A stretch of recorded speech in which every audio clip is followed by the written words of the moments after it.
咖啡時間，左讀回魂。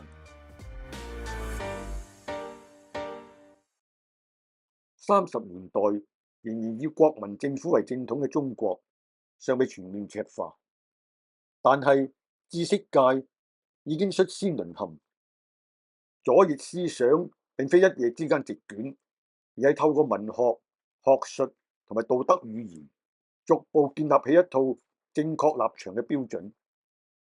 中共嘅地下文學組織中國左翼作家聯盟，高舉為無產階級服務嘅旗幟，將文學從審美同埋人性探討降格為政治工具。高等學府嘅馬克思主義讀書會，用進步同埋反動，而唔係真偽、美醜同埋善惡嚟區分思想。真正嘅壓迫並非來自政府，而係來自同行嘅目光、編輯嘅取捨，以及進步朋友之間心照不宣嘅道德審判。冇人逼你參加左聯，但係你會被視為落伍，被排除於刊物、資源同埋話語圈之外。懲罰唔係來自可見嘅暴力，而係全面嘅孤立。魯迅通常被視為左翼文人嘅代表，但係事實上佢始終對左翼內部嘅口號、教條保持高度警惕。佢支持弱者，批判權力，但係就厭惡革命文學對創作自由嘅綁架。曾多次表達對文學被徵用為政治傳聲筒嘅厭倦。魯迅嘅孤獨並唔係因為佢企得唔夠左，而係因為一個要求一致進步嘅陣營裏面保留個人判斷本身就係一種原罪。故此，魯迅死後被中共封神嘅形象，並唔係真正嘅魯迅，而只係中共為佢塑造嘅立像。而沈從文嘅命運就更具象徵意義。佢既唔革命，亦都唔反革命，而係選擇個人、自由、鄉土同埋人性。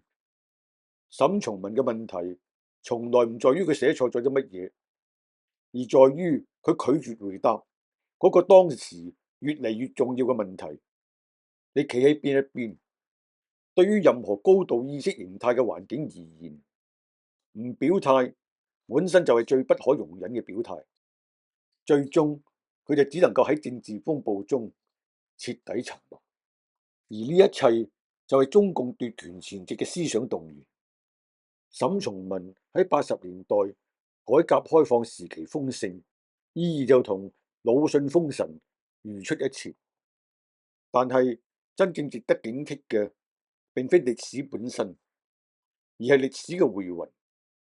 踏入21世紀後，西方世界喺物質同埋制度上遠比30年代嘅中國豐盛同埋自由，但係喺思想層面就出現咗令人不安嘅倒退。呢一次嘅思想控制唔再以階級革命或者暴力奪權嘅形式出現，而係披上咗道德正義、進步價值、弱勢保護嘅外衣，以更柔軟但係就更難抗拒嘅方式滲透知識界。喺歐美高等學府，尤其係人文同埋社會科學領域，一套唔明顯但係又高度一致嘅思想規範早已成形。性別、種族、殖民、身份政治逐步被營造成不可質疑嘅核心教條。問題不在於研究呢啲議題嘅本身，而在於佢哋被轉化為一種道德測試。課程大綱、聘任審查、研究經費、學生評核，逐漸引入左翼價值為隱性標準。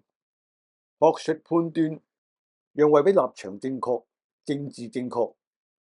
任何偏離主流敘事嘅研究，輕則被貼上不敏感、落後嘅標籤，重則遭遇取消、封殺，甚至學術生涯嘅終結。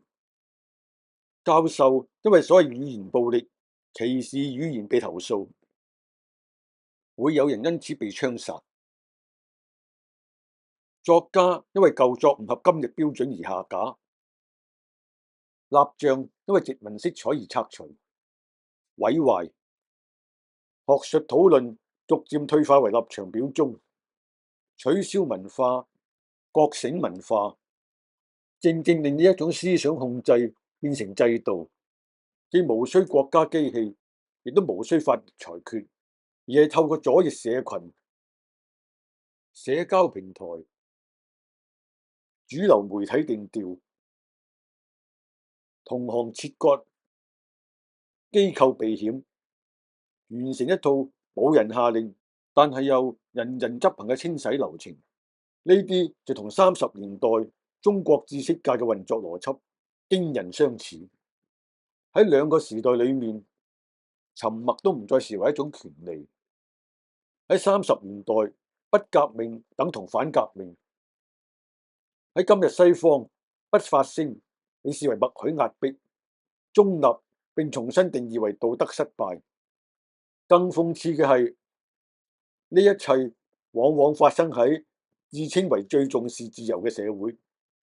今日西方極左思想最具破壞力嘅地方，唔在於佢高聲吶喊，而在於佢成功咁重新定義咗自由。自由唔再係言論嘅開放，而係情緒嘅安全。真理唔再係可以辯論嘅命題，而係受保護嘅身份感受。於是大學再唔係思想衝擊、碰撞、激烈辯論之地，而成為意識形態嘅再教育場所。如果話30年代中國嘅左傾文化最終為中國全面赤化鋪路，咁樣今日西方嘅左獨就正在掏空自由社會嘅精神地基。佢未必會導向一黨專政，但係就極可能會導向思想貧瘠同埋自我審查嘅常態。寫作前先行自我刪減，發言前先去計算風險。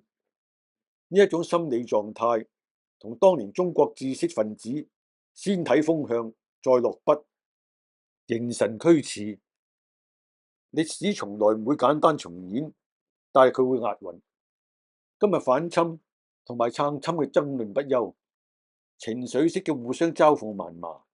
問題唔在於當刀侵個人嘅正義或者邪惡，而在於將正義詮釋簡化為反侵或者撐侵。